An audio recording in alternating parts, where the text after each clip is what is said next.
The Romans, in order to maintain power and inspire terror in their subjects, resorted to various forms of torture and cruelty. This dark underbelly existed beneath the splendor that was displayed.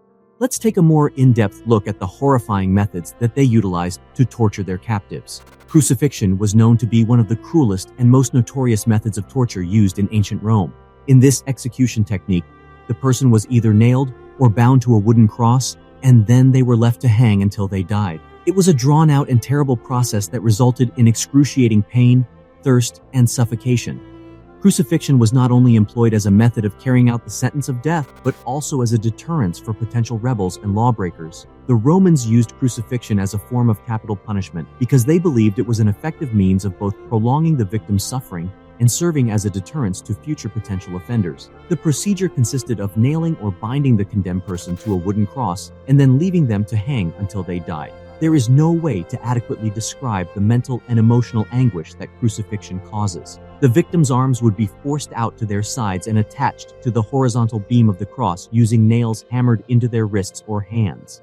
The person would then be crucified. After that, their feet were fastened to the vertical beam by either having nails driven into them or by having ropes tied around them. The victim would suffer tremendous pain as a result of the nails ripping into their flesh and the strain that was placed on their limbs as they hung from the cross. As time went on, the weight of the body would exert an incredible amount of strain on the diaphragm, which made it increasingly harder to breathe. The struggle of the victims to take a breath would result in a drawn-out and excruciating death from asphyxiation.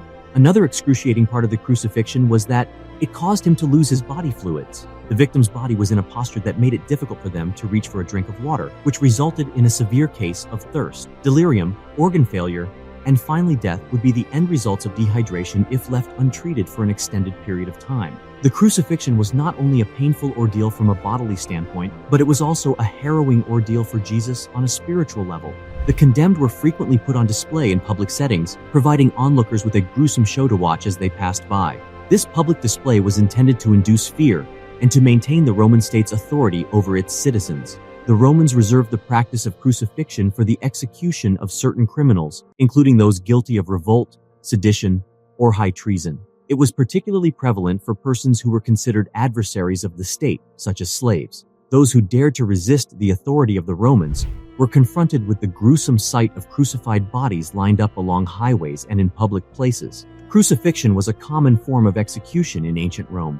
Nevertheless, its use extends back much further than the Roman Empire and was common in other ancient civilizations as well. It is possible to trace its roots back to the Persians and the Assyrians, who employed it as a method of meting out punishment and humiliating people in public. The Romans had a number of cruel practices at their disposal, one of which was known as the Brazen Bull. The Brazen Bull, also known as the Sicilian Bull, was a terrifying and ugly device that served both as a method of torture and as a source of entertainment for the general people. It was a metal device in the shape of a bull that was supposed to inflict unspeakable misery on those who were held captive in it. The notion of the brazen bull was one that was equal parts creative and cruel in its execution. The hollow inside of the bull made it possible to place a person inside, and the individual's painful screams and begs for mercy would escape through pipes that were particularly built, creating a spooky likeness to the roaring of a bull. The victim would be sealed within the bull, and a fire would be started directly underneath them. The sentenced person would slowly roast to death as the metal heated up, suffering excruciating anguish as their flesh was consumed by the flames, as the flesh was being consumed. Because the victim's screams were made to sound like those of a helpless animal, the brazen bull was not only used as a manner of inflicting physical pain, but it was also used as a way to humiliate the victim. The brazen bull was given to Phalaris, the tyrant of Acragas in Sicily, by Perillos of Athens, the designer of this devilish weapon. Perillos was from Athens. Phalaris was able to personally feel the screams and noises of suffering because, according to the legend, the first test that Perillos' creation put Phalaris through was actually endured by Perillos himself. Perillos was rescued in the end, but the brazen bull went on to become a popular device of torture in ancient Rome. During the reign of Emperor Nero, who was infamous for his cruelty and sadism, the brazen bull was frequently employed as a public display. This was especially common during Nero's time in power. The bloodthirsty spectators would cheer wildly as they watched the gruesome deaths of those who dared to oppose or defy the Roman Empire. The screams of the victims would resound throughout the arenas, exciting the crowds as they observed the horrific fate befalling anyone who dared to oppose or confront the Roman Empire. The Romans' goal to maintain control over their subjects by the use of terror and to inspire fear in the hearts of their subjects was symbolized by the brazen bull.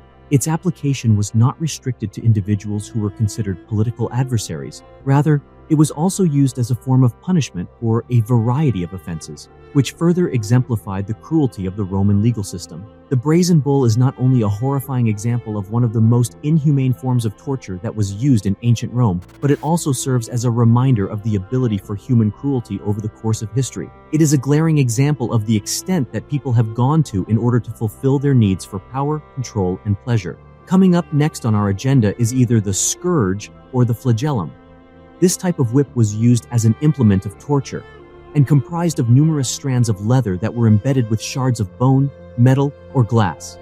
The sufferer would be flogged viciously, causing their flesh to shred and putting them through excruciating suffering.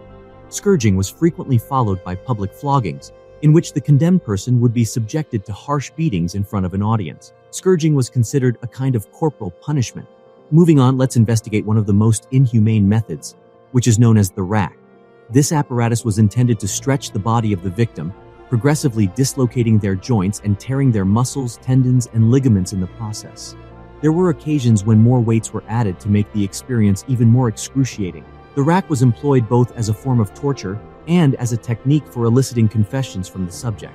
Last but not least, we come to the heinous practice known as damnatio ad bestias, which literally translates to condemnation to the beasts. This consisted of releasing the captives into an arena that was inhabited by wild animals such as lions, tigers, and bears. The condemned would be powerless and defenseless against the devouring animals because they would have no way to fight themselves. This terrible method of death was a popular spectacle during the gladiatorial games, offering bloodthirsty crowds with gruesome entertainment in the form of gruesome amusement.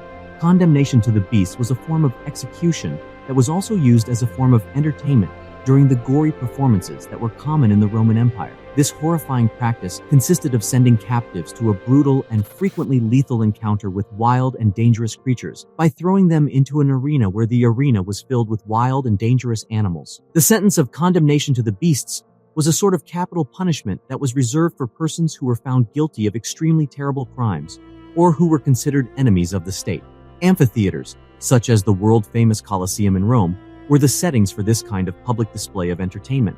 The condemned individuals, who were helpless and had no way to defend themselves, were going to be unleashed into the arena where they would encounter a range of dangerous beasts. There were a variety of animals, including lions, tigers, bears, and even wild boars, that were utilized to carry out this horrible kind of punishment. The condemnation to the beasts had a dual purpose in mind when it was created. To begin, it was utilized as a means of execution, guaranteeing the condemned a violent and frequently horrible end to their lives. The savage beasts would rip and maul their prey, causing unfathomable levels of anguish and misery for their unfortunate victims. Second, it served as a form of entertainment for the ravenous masses that had flocked to watch these bloody displays. The Romans had a morbid obsession with bloodshed and death, and the condemnation to the beasts provided them with a grisly outlet for their curiosity in these topics. It was an opportunity for the general public to experience the thrill of watching human beings go up against fierce and dangerous beasts. It is important to note that some of the people who were sacrificed by throwing them to the beasts were accomplished combatants or gladiators who were compelled to face an almost certain death as part of their public acts or as a form of punishment. These combatants would participate in a fight to the death, providing an additional source of tension and excitement for the audience. It was not just male criminals who were subjected to the inhumane practice of condemnation to the beasts. Women, children, and even children as young as 5 years old may be sentenced to this cruel punishment if they were considered enemies of the state or suspected of significant crimes. The crowd would cheer and take pleasure in the violent display of power and domination that the beasts would put on as they tore their victims apart.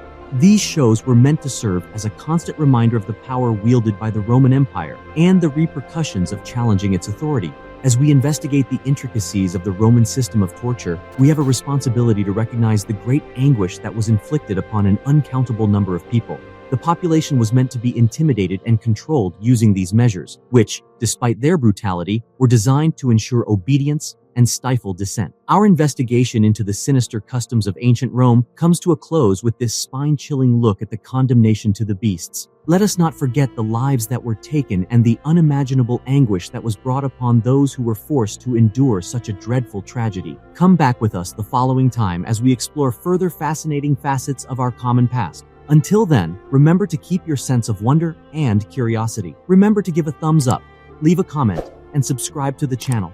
We appreciate you watching.